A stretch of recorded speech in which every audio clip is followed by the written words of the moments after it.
One figure tells the story: $460 million falling to $103 million in a single year. That was the collapse in American wine exports to Canada, a drop of 78%. This week, that decline stopped being just a quiet business problem. It became part of a piece of legislation introduced in the United States Congress. A Republican congresswoman from northern New York has introduced a bill with a name designed to make a statement. She calls it the Combating Attacks on Our Non-Alcoholic Drinks Big Ales Act. The first letters create the acronym she wanted from the beginning: the Big Ales Act. The target is Canada, Canadian provinces, and the decision made across most of the country to remove American beer, wine, and spirits from store shelves. For Canadians, this is not some distant political dispute in Washington. It is about the products available at local liquor stores, shelves that have looked different for more than a year, and a trade conflict that moved from everyday shopping to the floor of the United States House of Representatives. To understand how this happened, we need to go back. Last year, after tariffs were placed on Canadian goods and after repeated talk about turning Canada into the 51st state, 8 Canadian provinces took action that initially appeared limited. Their liquor boards simply stopped purchasing American alcohol. There were no major speeches. There were no dramatic announcements. The change happened quietly through inventory decisions. Bourbon disappeared. California wine disappeared. Many people assumed it was only a symbolic move, something that would create headlines briefly before fading away. But it did not disappear. The numbers that followed were far larger than expected. American wine shipments to Canada did not just slow down. They fell from $460 million in 2024 to $103 million in 2025. The American wine industry described the decline as catastrophic. That was their own word. The spirits sector saw a similar outcome. Between March and December of last year, American spirits exports to Canada dropped by around 70%, falling from more than $200 million to approximately $60 million in a single quarter. American whiskey shipments to Canada fell so sharply that they went below $10 million for the first time on record. This is where the issue changed from a consumer decision into a federal matter. The Congresswoman's bill instructs the United States Trade Representative, known as the USTR, to begin a formal Section 301 investigation into Canadian provincial liquor boards within 30 days after the bill becomes law. Section 301 is a powerful trade tool. It is the same mechanism the current administration has used as justification for tariffs in disputes around the world. If the investigation concludes that Canada is creating unfair barriers for American commerce, the USTR would have the authority to investigate, decide, and enforce action. The possible response could include additional tariffs. Think about the chain of events. A local decision by provincial workers to remove bottles of bourbon from shelves has now produced federal legislation designed to trigger a trade investigation against Canada. This is no longer only a boycott. It has become a pressure tool with potential economic consequences. And Washington clearly noticed the impact. Otherwise, a member of Congress would not be introducing legislation over Canadian liquor shelves. The larger issue behind this dispute is a reality that has shaped Canadian trade for decades. The United States purchases around 3/4 of everything Canada exports. 3/4. When one country controls such a large share of your export market, the relationship becomes more than ordinary trade. It becomes dependence. Every tariff, every political shift, and every statement from Washington can immediately affect Canadian workers and companies because many products have limited alternative destinations. That imbalance sits at the center of this liquor dispute. The provinces found one category where the dependence worked in the opposite direction. Canada has long been one of the largest export markets in the world for American wineries and distillers, so when Canadian shelves emptied, the first impact was not felt in Canada. It was felt in Kentucky. It was felt in the Finger Lakes region. It was felt in American wine country. That reversal, even in a relatively small industry, explains why a member of Congress decided action was necessary. This was also never a nationwide uniform policy. Saskatchewan and Alberta have already returned American bottles to their shelves, but the largest buyers, Ontario and Quebec, have not. The National Association of American Wineries has publicly supported the bill, calling it a positive first move toward reopening the Canadian market. So this is not simply one lawmaker acting alone. There is an industry supporting the effort. The Congresswoman describes the situation as Canada holding American producers hostage. That is the language used in her statement. But the part she does not emphasize is what happened first. The tariffs and the annexation comments came before the provincial response. Those events pushed the provinces toward action. Before looking at who is ultimately paying the cost, it is important to understand how a dispute over alcohol became connected to the future of a continental trade agreement, because this is where the story moves beyond wine. The timeline begins with tariffs imposed by Washington on Canadian goods last year. Canada responded, and part of that response was a 25% counter tariff on American products introduced on March 13th of last year. That tariff was removed at the end of August. On paper, American alcohol could once again enter Canada without those duties. But one important detail was overlooked. Even after the tariff disappeared, many provinces continued keeping American bottles off their shelves. The tariff ended. The boycott continued. That difference matters. The dispute was never only about the tax. A tariff is a cost that an importer can absorb or pass on to customers. A shelf decision is different. It is a direct choice not to purchase and stock the product. There is no tariff solution for a bottle that a liquor board refuses to order. That is why American producers felt this pressure more deeply than they felt the tariff itself. A company cannot lower prices to return to a shelf that has decided not to carry the product. This is also where Mark Carney's approach becomes visible. The federal government did not expand the conflict into a broader confrontation. Instead, Ottawa reduced most counter tariffs on goods that comply with the Continental Trade Agreement while maintaining duties on areas where the United States was still targeting Canada most aggressively. Those areas included steel, aluminum, and automobiles. In simple terms, Canada reduced pressure where it created less advantage and maintained pressure where it still provided bargaining power. Then came the statement from Ontario's premier in Washington. He said clearly that he would be willing to return American alcohol to Ontario shelves once the Canada-United States-Mexico Agreement, better known as CUSMA, is renewed. That changed the meaning of the liquor dispute. The shelves became part of the negotiation. The message was clear. The bourbon would return, but only after the trade agreement reached terms that Canada could accept. Whether someone agrees with that approach or not, the reality is that it created leverage. The empty shelf was no longer simply a statement of protest. It had become something held back for use during negotiations. But there is another side to this. This decision also carries costs for Canada. Some American whiskey brands had real popularity among Canadian consumers, and a boycott that continues for too long can begin to look less like a strategy and more like a frustration for people who only want their usual products. There is also a risk that cannot be ignored. If the investigation requested by the Congresswoman produces the result she wants, the possible response could be new tariffs.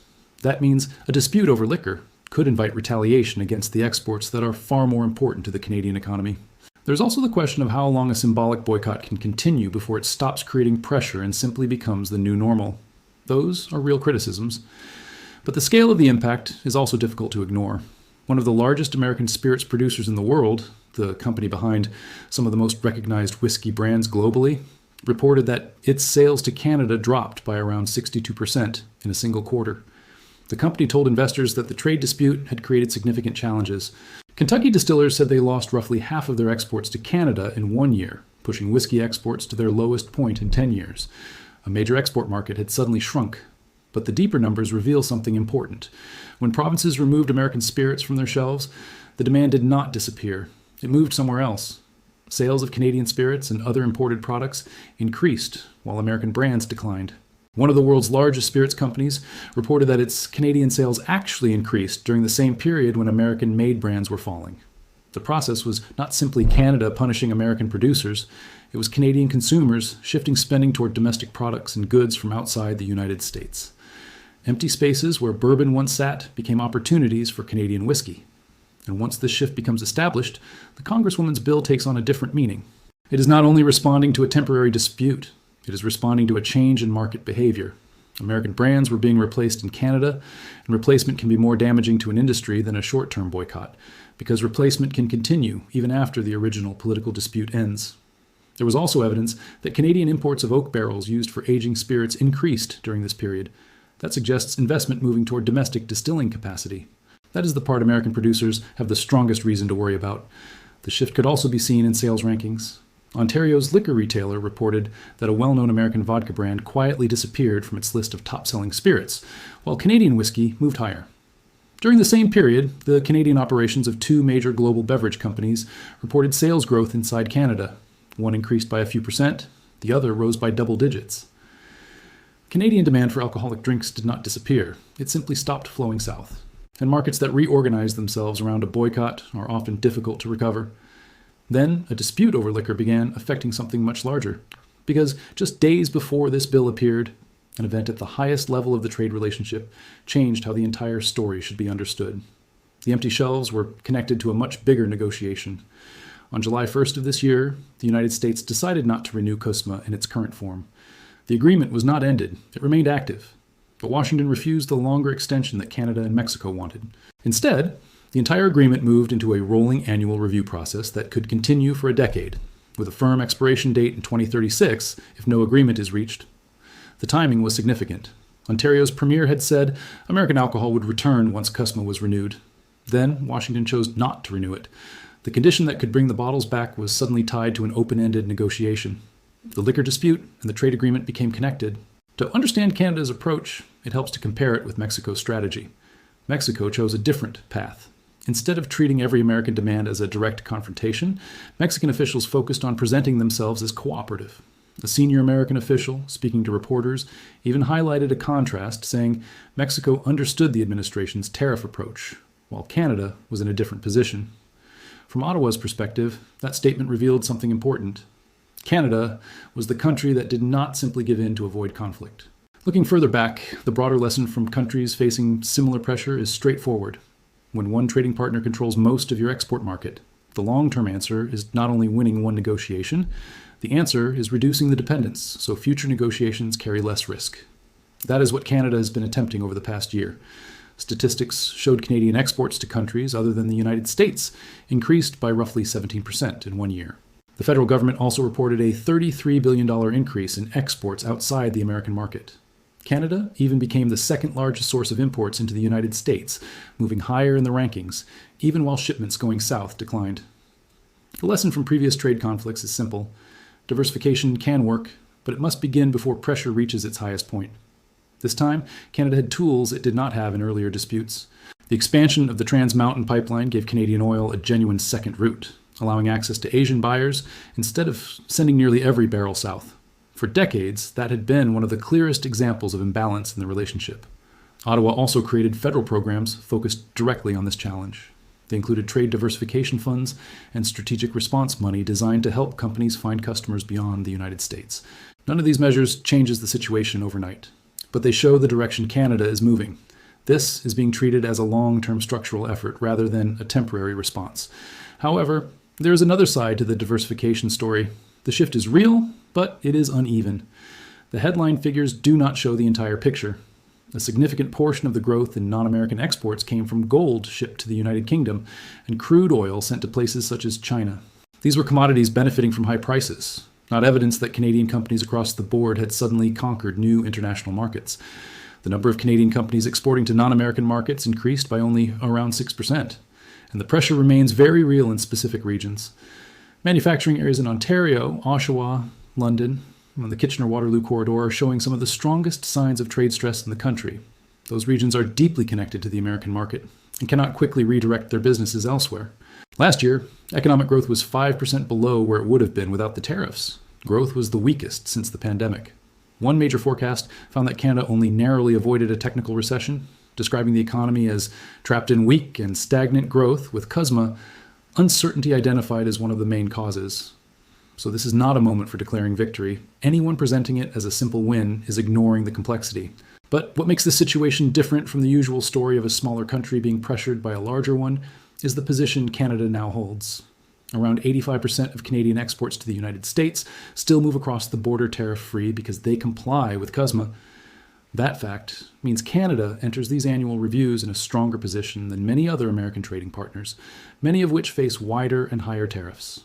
Canada is approaching these negotiations with two advantages at the same time: a trade agreement that still protects most of its exports, and a growing group of alternative markets for the trade that is not protected. That creates a stronger position than the idea of Canada being completely dependent would suggest. There was also an important detail from the July 1st announcement.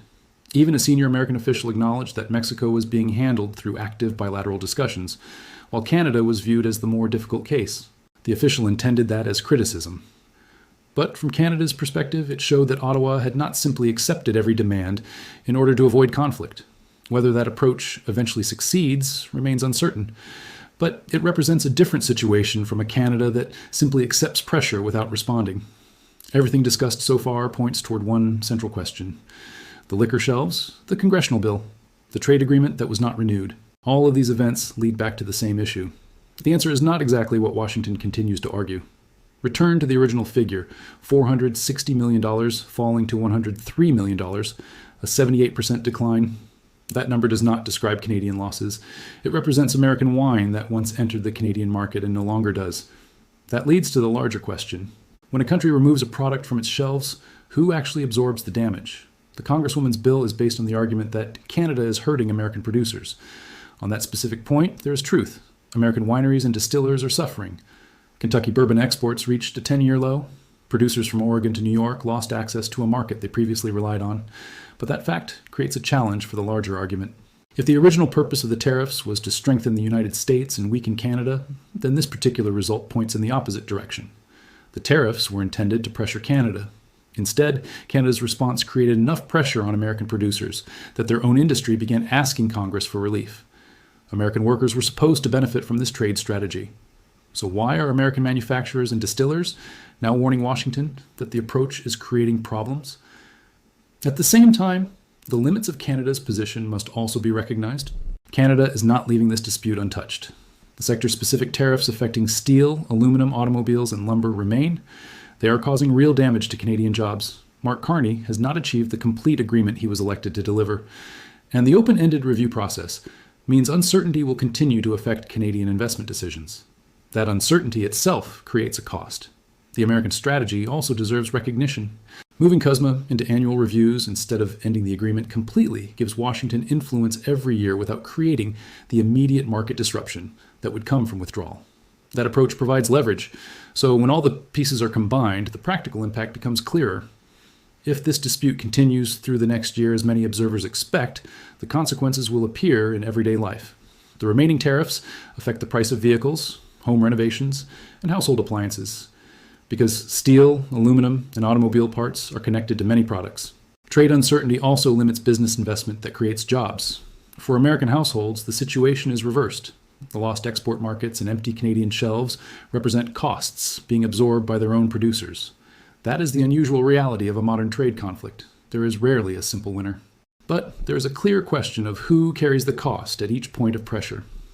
In the liquor dispute specifically, the numbers show that much of the financial impact moved south of the border. So what happens next? The honest answer depends on the next 6 to 12 months, the annual reviews, and American political calculations. One theory is that Washington wants a CUSMA agreement completed before its midterm elections. If that happens, Canada could gain leverage. A president seeking an election victory may be more willing to make movement on issues like steel and auto tariffs that matter to Ottawa. But there is also a real possibility that the dispute continues into next year without a final solution. Canada's task during that period remains the same: maintain pressure in the sectors that matter, continue expanding access to non-American markets, and allow the substitution effect to continue working in areas where Canadian products are already replacing American brands. Mark Carney has discussed the idea of a stronger North American arrangement with Washington. At the same time, he has continued telling international audiences that Canada must build resilience against this type of economic pressure. Some see those messages as contradictory, but they represent the position available to a mid-sized country sharing a continent with a much larger neighbor. Keep access to the biggest customer, while ensuring it is no longer the only customer. That is not weakness. It is the recognition of the danger created by relying on a single market. There is another reason this period deserves close attention. Some observers believe Washington wants a CUSMA agreement completed before its own midterm elections to provide economic momentum before voters go to the polls. If that calculation is correct, it gives Canada an opportunity. A president looking for an election achievement may be more willing to exchange movement on steel and auto tariffs for a major trade announcement. That is the moment Ottawa has been preparing for. And it may arrive sooner than the endless review process suggests. The entire chain is remarkable. A provincial decision to remove bottles from shelves became a 78% export decline. That decline became a federal bill. And that bill became connected to the future of a continental trade agreement. Canada did not reach this point through loud confrontation. It simply stopped buying, waited, and allowed the numbers to speak. That is the central story. The question remains about what those numbers reveal about who actually had the ability to maneuver. When looking at the liquor shelves in each province, is this a position Canada should maintain until the trade agreement is settled? Or has the message already been delivered, and should the restrictions end? The figures show one side of the story. The final judgment depends on how people view the balance between pressure, negotiation, and economic consequences. Please leave your thoughts about this content in the comments below. Thanks for watching. See you in the next one.